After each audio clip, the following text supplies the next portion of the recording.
Hello everyone, welcome to ASR NCRT Decoder. So today we are going to discuss the topic is tissue.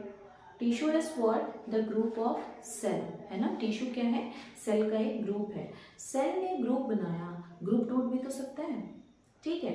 तो वो जो group है वो कैसे group है? ऑब्वियसली बात है, 10 लोग हैं तो आप 10 एक साथ बैठोगे, साथ बातें करोगे, सिमिलर होगे, एक जैसे होगे तभी साथ बैठोगे, नहीं तो नहीं बनती. अगर सोच में तो साथ बैठ नहीं सकते हो. तो बिल्कुल उस तरह टिश्यू आप किसको बोलोगे? The group of cell which have similar origin and similar function. मतलब उनका ओरिजिन एक ही सेल से हुआ हो और सबका सिमिलर काम हो, ठीक है. तो अगर ओरिजिन की बात करें तो ओरिजिन कैसे हुई है? ऑब्वियस सी बात है, एक सेल टूट के दो बना, दोनों टूटे तो चार बने, चारों टूटे तो 8 बने. कहने का मतलब एक ही सेल से सारे बन रहे हैं ना. तो that is what origin is same. Next is function. Obvious सी बात है, सबका फंक्शन सेम होगा तभी सारे एक साथ बैठेंगे. अब आप सारे के सारे अगर नीट एस्पिरेंट हो, सारे लोग अगर पीआरटी टीजीटी एस्पिरेंट हो, इधर एनडीए एस्पिरेंट हो, तो सेम हो तभी आप साथ बैठोगे. अदरवाइज अलग अलग तरह की प्रिपरेशन करनी है, सब्जेक्ट्स आपका सिमिलर नहीं है, तो बैठने की कोई मतलब नहीं होती है ना. तो बिल्कुल वैसे ही आपका टिश्यू जो है वो क्या है? ग्रुप ऑफ सेल है ना, विच have similar origin and similar function. So here what is it? आप देख सकते हो सबसे नीचे एक चटाई बिछाई होती है, that is known as basement membrane, fibres की बनी होती है और उसके ऊपर सारे सेल एकदम आराम से बैठे होते हैं. तो ये जो स्ट्रक्चर है सेल का, group is known as tissue. तो अब बात है कि सेल ने ग्रुप क्यों बनाई? अपने काम को और इफिशियंटली करने के लिए. तो उनका अलग अलग काम बढ़ जाएगा. जैसे पहले एक सेल खुद में सांस ले रहा था, तो अब वो सेल डिवाइड करके अगर 20 हो गए तो 20 के 20 सांस लेने में हेल्प करेंगे. तो वैसे हम चीज़ों को आगे देखते हैं, है ना. So we are going to discuss the first type of tissue is epithelial tissue. Later on we will discuss in the next video. So what is it? Epithelial tissue. दिमाग में एकदम सेट रखना है, epithelial tissue. EP मीन्स ऊपर, ठीक है. वैसे सारे सेल जो ऊपर प्रेजेंट होंगे, पाए जाएंगे, that is known as epithelial tissue. epithelial tissue की वेराइटीज बहुत हैं. अब इनकी वेराइटी अलग अलग क्यों है? तो आप देखोगे that is a squamous tissue, next is stratified tissue, cuboidal tissue, columnar tissue, ciliated tissue. तो थोड़ा सा कंफ्यूजन बढ़ जाता है ना. हम लोग इसको बहुत आसानी से पढ़ लेंगे आज एकदम इजी लैंग्वेज में, ताकि याद हो जाए, है ना. गौर से देखिए क्या है यहाँ पे? Squamous epithelium. स्क्वामस इपिथेलियम जो है ना वो कैसा है? चटाई पे एक लेयर ऑफ सेल है, ठीक है. चटाई पे कितने लेयर का सेल बैठा है? एक लेयर का सेल बैठा है. तो ये एक लेयर का सेल क्यों है? वो ट्रांसफ्यूजन के लिए. जैसे कि हमारे एक सेल के पास बहुत ज़्यादा ऑक्सीजन है, बगल वाले सेल को देना है, ठीक है ना. जैसे आप ऐसे मान लो, here your cell is present, ठीक है, और यहाँ पे क्या है? ये दूसरा सेल है ना. इनके पास बहुत सारा ऑक्सीजन है, ये चाहते हैं इनको ऑक्सीजन दे देना.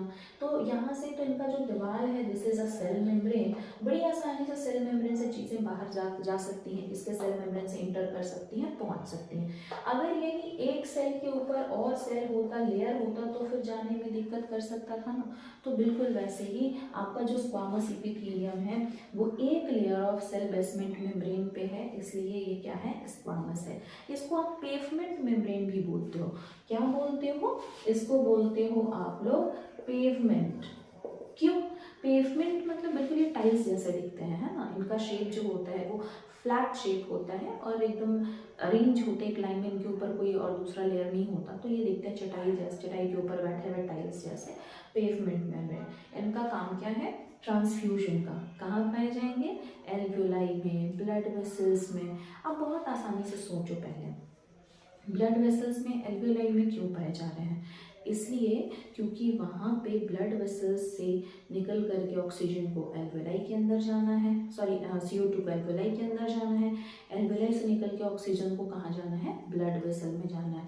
हमने रेस्पिरेशन में यही चीज़ पढ़ा था. तो अगर वहाँ 4-5 लेयर का ग्रुप होता, सेल का ग्रुप होता लाइक दिस, तो वहाँ तो ऑक्सीजन को निकलने में दिक्कत हो सकती थी ना, ठीक है. तो कैसा है वो?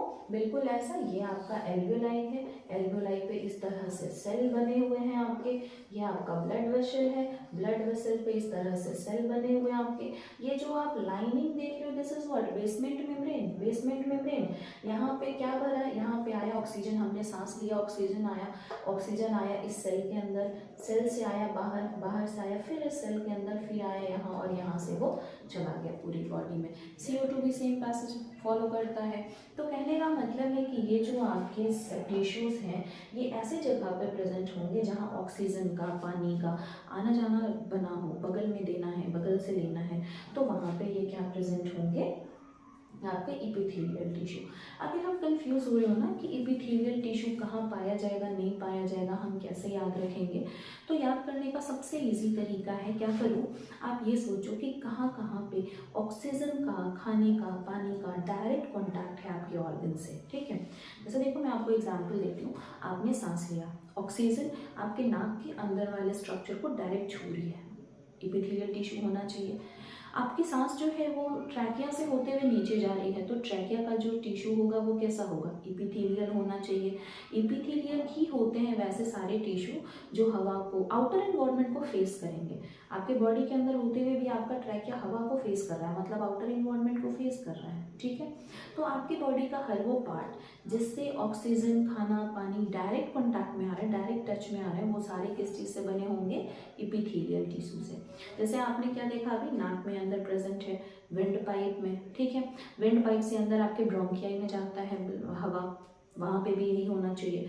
ब्रोंकियाई से आगे ब्रोंकियोल्स में जाता है, प्राइमरी, सेकेंडरी, टर्शियरी, लास्ट में एल्वेलाई में पहुँचता है। तो ये सारे जगह पे क्या होना चाहिए, आपका सिर्फ और सिर्फ इपिथेलियल टिश्यू। ठीक है, टाइप्स ऑफ इपिथेलियल टिश्यू तो हम लोग बाद में पढ़ेंगे, काम के हिसाब से उनको बांट दिया गया है, लेकिन हर वो जगह जहाँ पे ऑक्सीजन जा रहा है, पानी जा रहा है, खाना जा रहा है, वहाँ पे इपिथेलियल ही प्रेजेंट होगा, है ना। आगे देखते हैं, अगर आप खाना खा रहे हो तो inner structure of your mouth, खाना पानी से तो डायरेक्ट टच में है, your oesophagus that is also in touch of it, stomach, your intestine, है ना।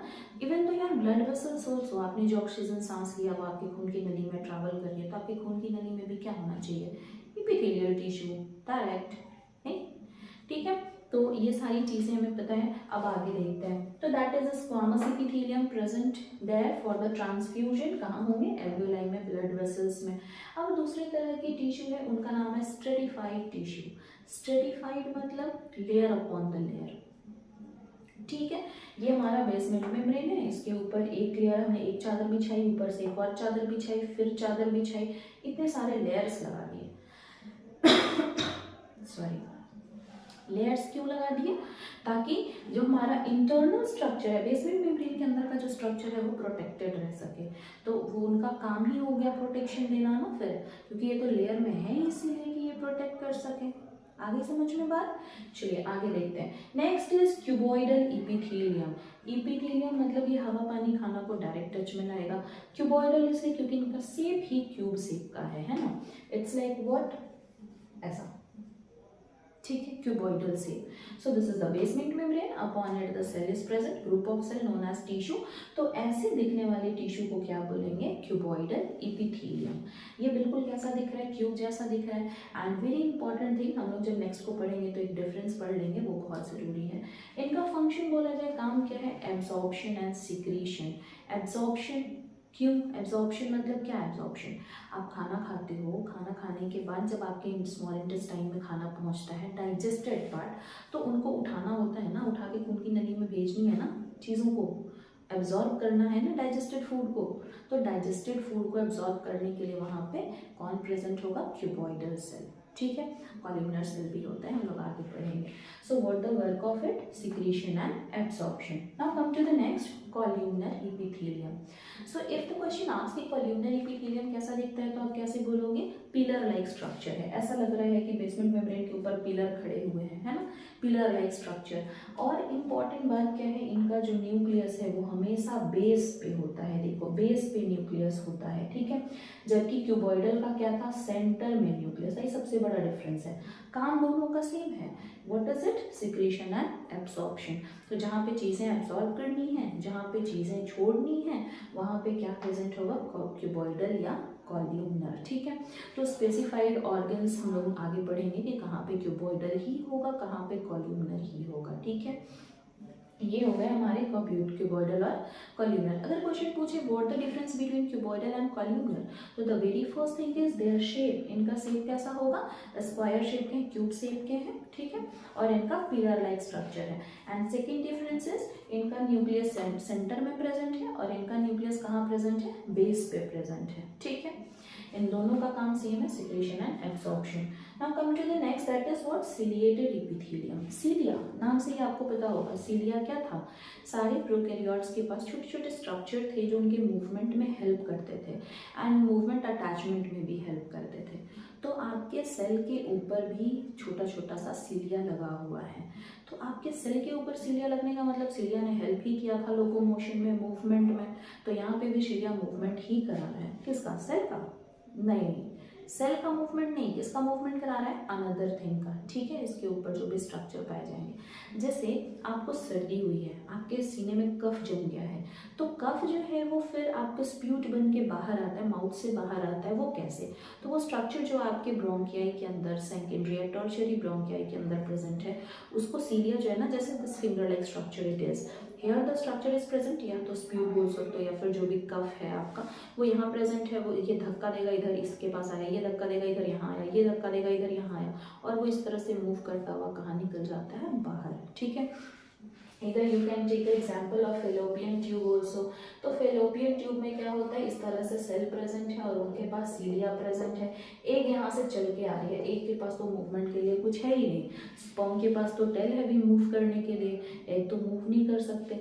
फिर एग जब ओवरी से रिलीज होते हैं तो फिर वो फेलोपियन ट्यूब से होते हुए यूटेरस तक कैसे आ जाते हैं, क्योंकि वहाँ पे इस तरह की स्ट्रक्चर प्रेजेंट होती है जो अपने ऊपर हेयर लाइक स्ट्रक्चर लिए हुए, हेयर लाइक प्रोजेक्शन लिए हुए हैं, मूवमेंट में हेल्प कराएगी, ऐसे धक्का देती जाएगी और एग को आगे लेते आएगी, है ना। तो ये कहाँ कहाँ पे प्रेजेंट है, आपके ब्रोंकियल्स में एंड फेलोपियन ट्यूब में, ठीक है।